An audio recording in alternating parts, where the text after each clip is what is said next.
your country, then stay there.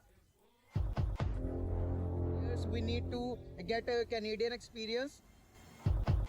For the second time in a week, a video of a racially charged confrontation in Ontario has been posted online. Need to do more about welcoming in immigrants and refugees.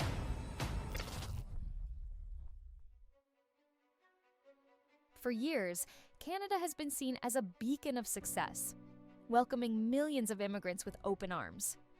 Immigration wasn't just something we did, it was a core part of our identity. You know, immigration in Canada is not just something that we do, it's who we are. It's who we've always been. But now, with poverty on the rise, a housing crisis spiraling out of control, and more than 1 million international students pouring in just last year, the mood is shifting. Over 60% of Canadians now believe immigration levels are too high.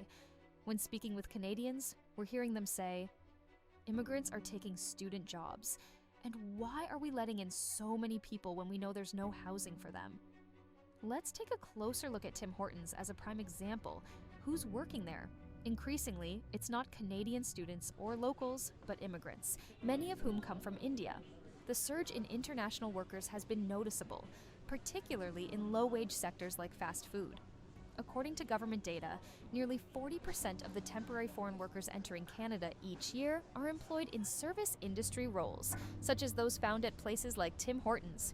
This has raised concerns about the availability of entry-level jobs for Canadian students and young people who traditionally rely on these positions to gain work experience and pay for their education. With over 320,000 new immigrants from India alone settling in Canada over the past 5 years, it's become clear that the competition for these jobs has intensified. Many of these workers, especially international students, take up part-time roles in fast food chains to support themselves while pursuing education in Canada. The question now is whether these positions, once a stepping stone for young Canadians, are being squeezed out by cheaper, more desperate labor.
for taking jobs that were once filled by students, while immigrants, particularly international students, point fingers at the Canadian government for all their struggles.